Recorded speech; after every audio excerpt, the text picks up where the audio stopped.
Ça c'est Petit Feutre.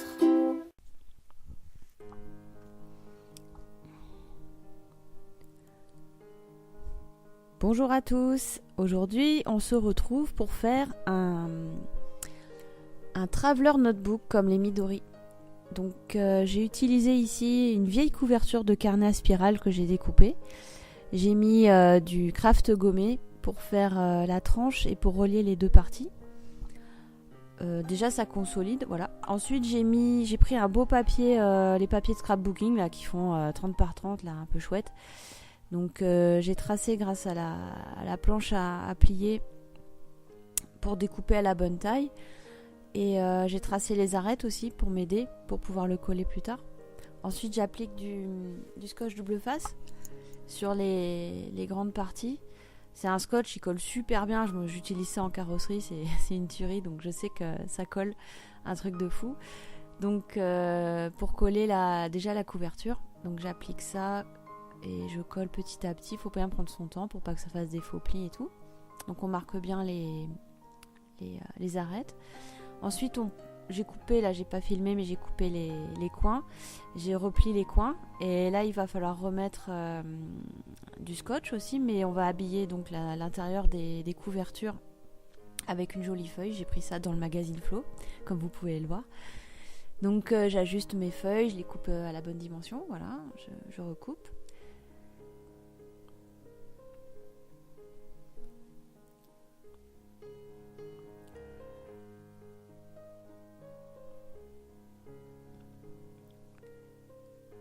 Ensuite, on vient appliquer du scotch double face à nouveau.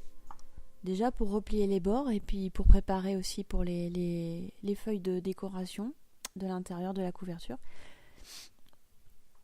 Donc je colle ça à parcimonie, hop, voilà, un petit peu partout. On enlève la protection et on va rabattre les bords.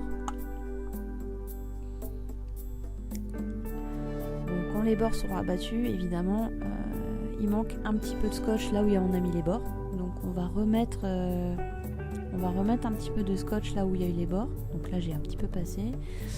Donc j'ai remis du scotch à ces endroits là. Comme ça le papier va bien coller partout. Et on vient appliquer les papiers, voilà, de chaque côté.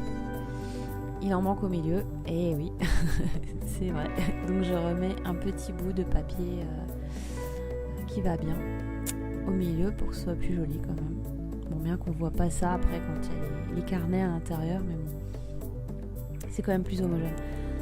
Donc je mets du scotch un petit peu partout, pas oublier les rabats, voilà, ça c'est cool. Hop, je mets le petit bout de papier, on découpe ce qui dépasse, et voilà, on a une jolie petite couverture, c'est cool.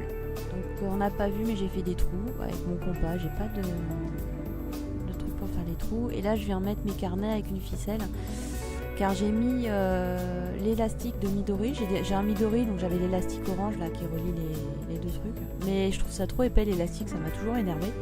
Donc là pour l'instant j'ai mis de la ficelle, à défaut de trouver un élastique plus fin. Donc pour l'instant je mets la ficelle, de toute façon c'est des carnets qui sont censés rester, parce que là j'ai mis le carnet de planning annuel et le carnet de collection. Donc c'est ceux que je vais garder le plus longtemps à mon avis.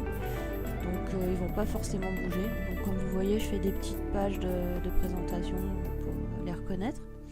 Les papiers colorés avec les bananes et les oranges, ça vient du magazine Flow. Généralement je me sers toujours de ces pages un petit peu cartonnées pour faire des couvertures de carnet, je me régale. Ensuite je vais fabriquer mon carnet de journalier. Donc vous voyez, j'ai un vieux Leuchtturm là qui traîne, je le vampirise à fond, j'adore vampiriser les carnets moi. Donc j'arrache des doubles pages qui sont jolies encore, celles qui restent. Là j'ai mon Moleskine aussi à carreaux, j'aime bien, donc je vampirise celui-là aussi. J'adore faire ça. Moi j'aime bien les carnets un peu pourris, un peu abîmés. Donc vous voyez que les Leuchtturm ils sont plus grands, donc je retaille les pages du Leuchtturm. Je les ai retaillées et j'ai refait les angles arrondis. Donc j'aligne tout ça, j'ai un peu mélangé les pages entre elles, j'ai pris une belle petite couverture cartonnée dans Flow encore pour faire la couverture du petit carnet. Donc voilà, j'ajuste tout ça, je viens accrocher tout ça avec des pinces pour pas que ça bouge, on marque avec un stylo, on perce sur une petite planche en carton plume avec le compas. Et on va coudre tout ça pour faire un beau petit carnet. Donc rien de bien compliqué, je passe à l'endroit à l'envers, je repasse dans l'autre sens pour revenir et ça tient largement, hein. C'est pas un machin qui va faire de l'escalade, ça ira très bien pour ce que c'est faire. On fait un nœud en bas, un nœud en dessous et ça tient. C'est un petit carnet vite fait, franchement ça m'a pris même pas 5 minutes. On taille bien les coins, sauf que là je me suis aperçue qu'il faut que je taille un petit peu le carton, voilà. Donc je retaille le carton, je refais mes coins arrondis, nickel, voilà, c'est bien. Et ça, ce sera mon carnet journalier. J'ai mis une 20aine de pages. Ça doit me faire à peu près 2 mois. Parce qu'en fait, moi j'aime beaucoup changer de carnet. J'ai peur de me lasser ou des points ou des carreaux, ou peut-être j'ai envie un jour de prendre du papier blanc ou peut-être du papier aquarelle.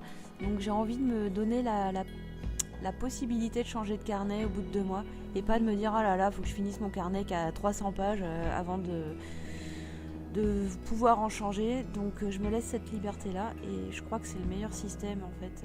Je suis pas sûre de le faire parce que je suis toujours en recherche, en tâtonnement, mais je pense que c'est ce qu'il y a de meilleur pour moi, qui aime beaucoup le changement, qui aime beaucoup changer de carnet. Donc là mon journalier, j'ai pas daté encore parce que je l'ai pas commencé.